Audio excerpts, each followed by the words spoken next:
ایک انصاری آگے بڑھ کے عرض کرنے لگے حضور میرا بڑا دل کر رہا ہے، یہ مجھے نہیں دے دیتے آپ؟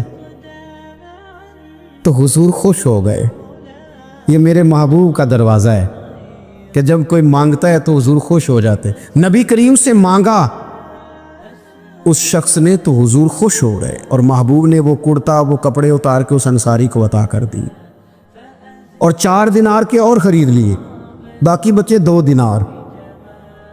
نبی کریم وہ لے کے نکلے، رخصت ہوئے گھر جانے کے لیے، تو رستے میں خاتون کو روتے ہوئے دیکھا، حضور رک گئے، فرمایا کیوں رو رہی ہو؟ عرض کرنے لگی یا رسول اللہ صلی اللہ تعالی علیہ وسلم میں فلاں آدمی کی کنیز ہوں، نوکرانی ہوں، اس نے آٹا لینے بھیجا تھا 2 دینار کا، وہ 2 دینار گم ہو گئے، حضور نے 2 دینار اسے عطا کر دی۔ وہ دیے تو پھر رو رہی تھی، فرمایا اب کیوں روتی ہو؟ کہنے لگی یا رسول اللہ ڈرتی ہوں دیر بڑی ہو گئی یا مار ہی نہ پڑے۔ تو حضور نے فرمایا چل نہ، میں تیرے ساتھ چلتا ہوں۔ حضور ان کے گھر گئے، وہ اہل ایمان کا گھر تھا جن کی وہ کنیز تھی، جا کے کہا السلام علیکم، اندر سے جواب ہی نہیں آیا۔ پھر فرمایا السلام علیکم، کوئی جواب ہی نہیں آیا۔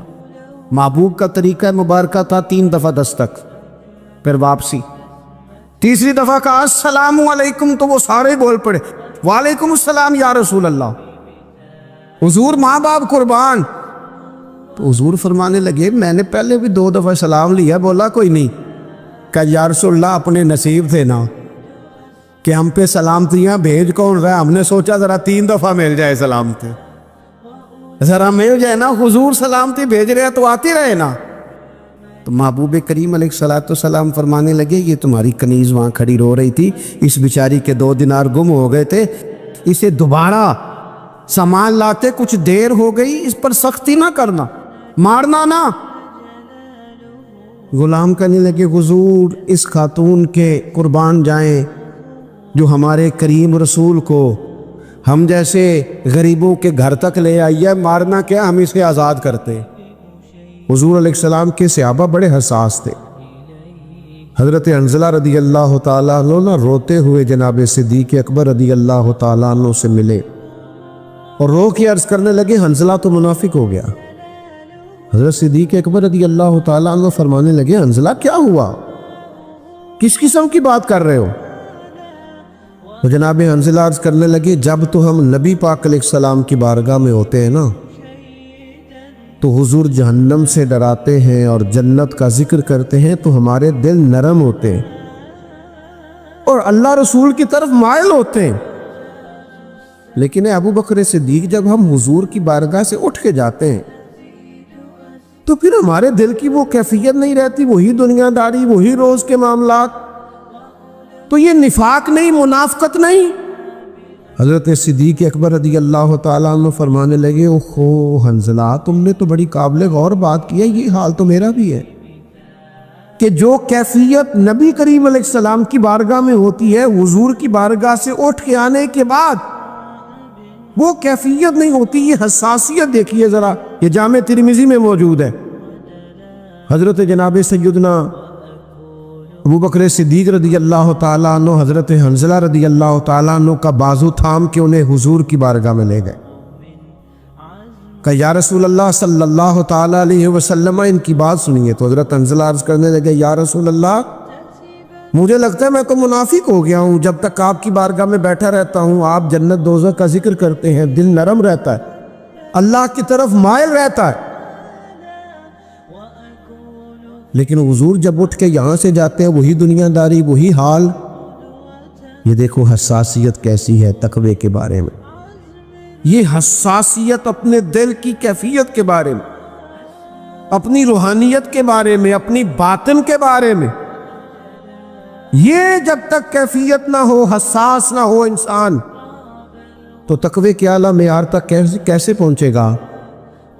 نبی پاک علیہ الصلوۃ والسلام نے فرمایا سنو، اگر تمہاری وہی کیفیت رہے نا ہر وقت جو میری بارگاہ میں رہتی ہے، تو فرمایا پھر تمہاری مجلسوں میں بھی، تمہارے بستروں میں بھی اور تمہارے رستوں میں بھی اللہ کے فرشتے آ کے تم سے مصافحہ کرے۔